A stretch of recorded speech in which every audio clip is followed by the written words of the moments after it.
How's filming going, Steve? Well, Candy is a natural. And that new girl, she's insatiable. She went through half the cast and crew before I even took a light reading. Anyway, hey, tomorrow we're going on location to shoot the boat scenes. Boat scenes? What boat scenes? The fishermen are in the throes of passion when the giant shark comes in. What'd I say about the giant shark?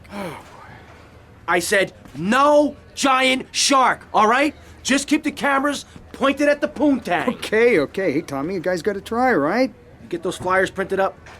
Yeah, but nobody's gonna let us distribute those things. I mean, they're just too, they're unimaginative. You don't worry about that. I've got my own ideas for distribution. Okay. Hey, Candy, in my trailer.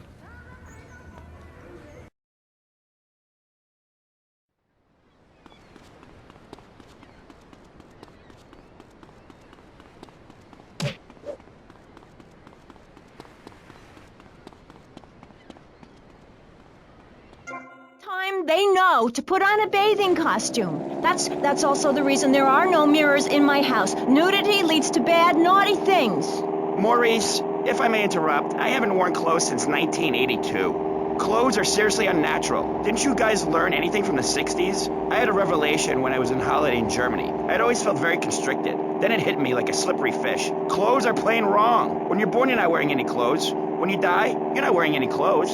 I'm going to have to interrupt you there. What if you die at work? What if an enormous piece of machinery falls on you while you're working? Clothes lead to immorality. Nudity stops people from fighting. Have you seen an issue of National Geographic lately? People around the world are nude. You don't want to shoot a machine gun or a howitzer or a flamethrower if you're naked. It could burn or scald in quite a personal fashion, quite frankly. Have you been to the zoo? Animals are naked. If everyone were naked, there'd be no war. Everyone's complaining about crime and the theft of cars in the city. No one's ever stolen my car. No one's ever pickpocketed me. They've never even tried. That's because you're a degenerate loony.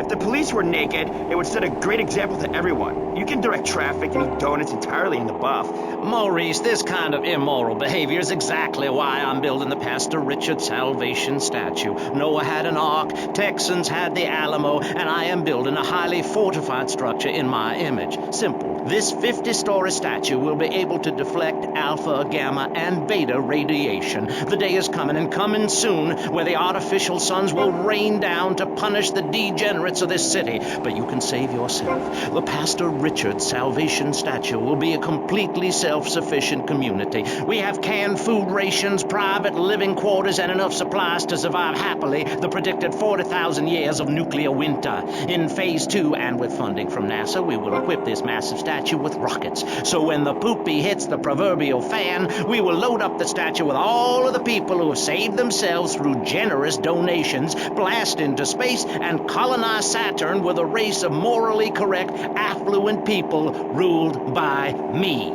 Will there be naked people? No, turd brain. It's morally corrupt people like you we're shielding ourselves from. Liberals, degenerates, the Welsh. They're the ones responsible for the nightmare Vice City is today. The crime in the streets, the parties, the children born out of wedlock to a future of hopelessness. Anyone who does not agree with me is mentally sick and should be shot, I'm afraid to say. We need to build a place to escape these transgressions.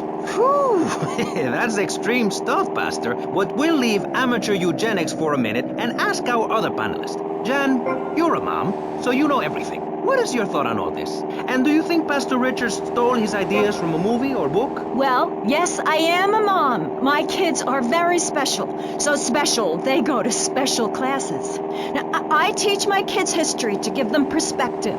Last night I was telling them about how Magellan sailed around the Strait of Magellan and met some friendly natives that gave him supplies. Then he had to kill all of them. And that's an important lesson about life. If you look at nature, you'll see many species that eat their children to protect them. This is especially true of hamsters. It's about putting the family first.